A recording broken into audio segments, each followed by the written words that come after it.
Salamlar hər kəsə. Sizlər üçün özel olarak səhər yeməyimizi, Fashion Street'də səhər yeməyimizi sizlərə göstərəcəm. Səhər yeməklərimizdə bizdə nələr var? Yəni setlərimiz ondan ibarətdir ki, 2 nəfərlik setimiz də var, 4 nəfərlik setimiz də var. 4 nəfərlik set 55 manat, 2 nəfərlik set 35 manat. Əsas o deyil, əsas odur ki, nələr veririk səhər yeməyimizə və bu 2 dənə qardaşı da qonaq eləmişəm. Dadına baxsın, heybətdir. İki yüzü kızargan, uyalaganidan yurakinem azoblarida. Arıqning bo'yida maysalar ochildi malaning uyida. Kecharsa o'ynabmiz sadirning to'yida. Ko'zlarim chaqnaydi muhabbat kuyida. Maha menga bermagin jarohat, yuragimni davosi maloha.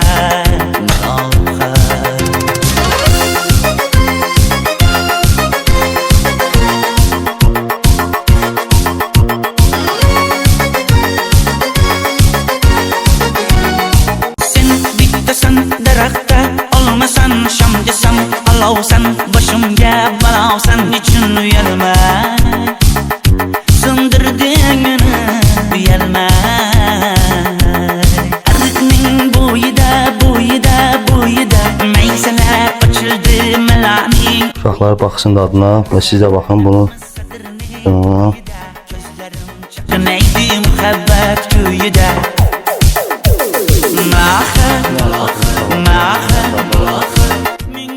Özüm yedizdirəcəm. Bax, evet asas.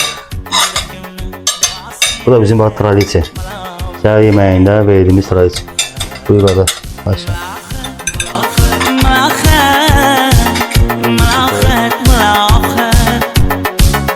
Gözlerimni tavsiye biz kezgan adirlar gulladi, bog' bo'ldi dog'lar. Kükünü sunum eləyəcəm. Çünki biz ola bilər videoya görə biraz soğuya bilər. Amma yenə də sunum eləməliyəm ki,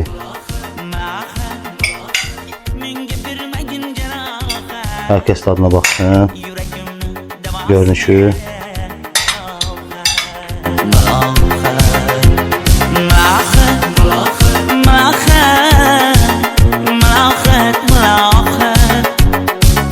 Gözlerimni tavsiye maloha.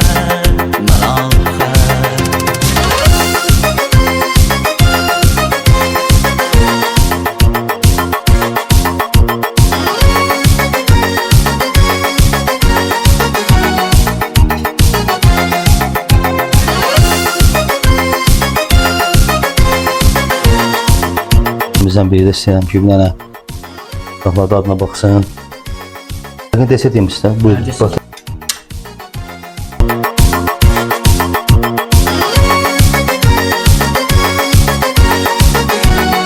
Sen bittasan daraxtda, olmasan shamgasan, olovsan boshimga balosan, nechun uyalma sindirding meni uyalma. Arıqning bo'yida maysalar ochildi malaning. Siz həmişə əzə çəksiniz, bir orada istirahat edin. Düş olsun. Bizim səhər yemək setimizi sizlərə sunum elədik. Müştərilərimizin əlavə seçimləri olsa da, yəni biz ona böyük məmnuniyyətlə hazırlanmağa həmişə hazırıq. Buyurub gələ bilərsiniz. Fashion Street kollektiv olaraq hər kəsin yolunu gözləyirik. Buyurub gələ bilərsiniz inşallah. Düş olsun. Gözlerimni tavsiye maloha.